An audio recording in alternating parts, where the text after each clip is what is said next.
Welcome to another new series on the channel where I will be taking delicious restaurant-style foods that are notoriously high in calories and making an at-home version that still tastes amazing but with significantly lower calories. And no, I'm not just going to cut a smash burger in half in order to call it lower calorie. Instead, we'll first make the original version to establish a baseline of calories and understand how it's made. Then we'll analyze and see where we can make some lower calorie substitutions while maintaining the highest level of taste adherence to the original version. Welcome back to the channel. I'm Ethan, a home cooking nerd who likes to find better ways to cook and share them with all of you. Whether you want to lose weight, stay exactly like you are, or gain some weight, I still think that learning how to cook lower calorie and higher calorie meals is a completely invaluable skill. As someone who has went through a significant 80-pound weight loss over the past several years, I would have absolutely killed for a series like this when I was starting out. And also, I'm not going to tell you what's healthy or how you should be eating or cooking. I'm just going to give you the information and I'll let you guys decide how you want to use it. But first up, let's make this restaurant-style smash burger. And for the lower calorie version, you don't even have to give up the brioche bun. Here's what a typical smash burger may look like in a restaurant. To start, get 5 ounces of 80% lean and 20% fat ground beef and separate them into 2.5 ounce balls of meat. These are then seasoned with salt and fresh ground pepper. For toasting the buns, butter is melted on the upper griddle and then the buns are used to mop it up to get that beautiful browning. The balls of meat are laid down on the griddle with parchment paper and then smashed very, very thin to develop that nice crust on the outside. Once that is developed, they are then scraped and flipped before placing at least 1 slice of American cheese in between, though some restaurants may use more.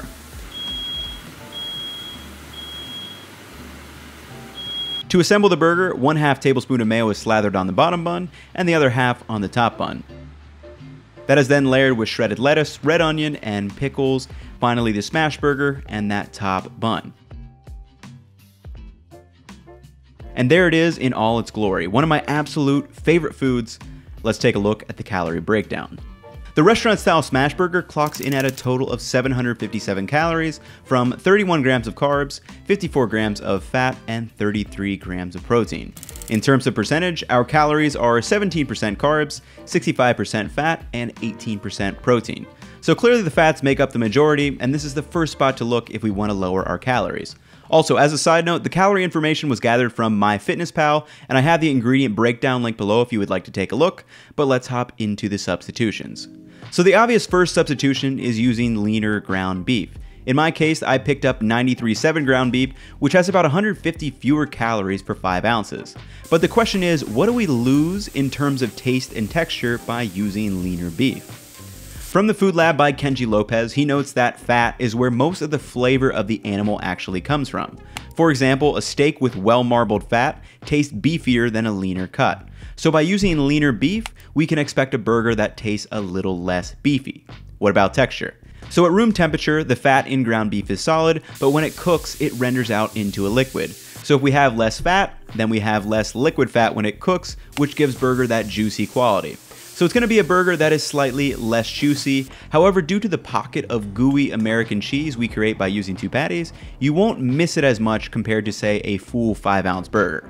Let's talk butter.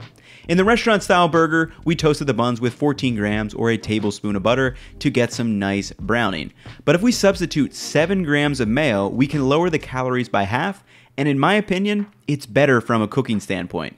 You may have heard of people using mayo for their grilled cheese instead of butter, and it's because the mayo has a higher smoke point than butter, and more importantly, it spreads so much easier. By getting end-to-end coverage of the buns with just 7 grams of mayo, we can create perfect browning. It's a win-win for me. Last up is switching out the mayo we spread on the burger for a lower calorie sauce. This is where we turn to mustard, ketchup, and some finely minced pepperoncinis. Using equal parts of each mixed together, you get a sauce that is tangy from the mustard, a little sweet from the ketchup, and an acidic with crunch from the pepperoncinis. 1 tablespoon of this sauce is about 15 calories compared to 100 calories for a tablespoon of mayo. With all the substitutions discussed, let's go through the step-by-step recipe and stick around for the taste test at the end. To start, we need to have all of our toppings ready due to how fast that the burger actually cooks. For my toppings, I finely sliced some red onion, romaine lettuce, and gathered a bunch of pickle slices, and can't forget that American cheese.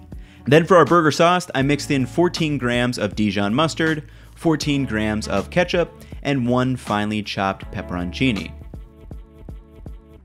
To prep the brioche bun, all you're going to do is take your 7 grams of mayo and just spread that on both the top and bottom pieces of the bun.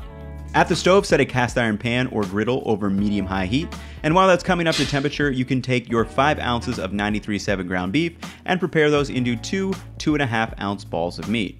Sprinkle the exterior with a generous pinch of salt and fresh ground pepper, and then roll them around a bit so there's seasoning all along the outside. At the stove, place the prepared brioche buns on the upper part of the hot griddle.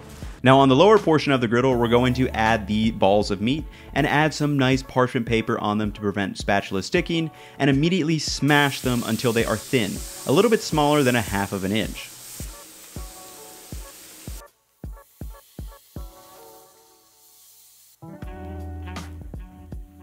You're going to let these cook for about 60 seconds to let that crust develop. After 60 seconds, flip the spatula upside down and scrape the burger from the pan, and then flip over the burger. Repeat this for the second burger. Immediately place a slice of American cheese on the second flip burger, then place the first flipped burger on top so we get that ooey gooey pocket of cheese. Then you can just turn off the heat. Don't forget to take your brioche buns off the heat before they burn, and now we can assemble. To assemble these, place about 1/2 tablespoon of the sauce on the bottom and the other half on the top bun. Then you can add your shredded lettuce, the red onion and the pickle slices, followed by the smash burger and the top bun. And this one is an absolute beauty as well. To be fair, I actually smashed this one better than the first one to match the size of the bun, so aesthetically, this kind of one looks better. For the calorie breakdown of this low-calorie version, it comes in at 522 calories, 34 grams of carbs, 23 grams of fat, and 37 grams of protein. Let's do that taste test. All right, everybody, best time of the video, taste test time. So I've got the higher calorie kind of restaurant style one on the right, then I've got the lower calorie version on the left, and I'm already starting to realize it's gonna be hard to do because I would like these to both be hot at the same time, but this one has been sitting, this one's been sitting because thumbnails and all that good stuff. But let's give these a taste test.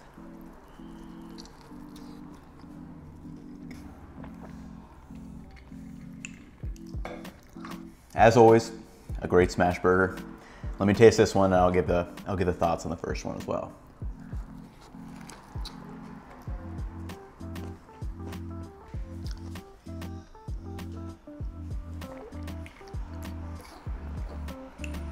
So I'm not gonna try to say that this one is better, because it's not. This one definitely just tastes better overall to me. It's got that little bit of extra juiciness.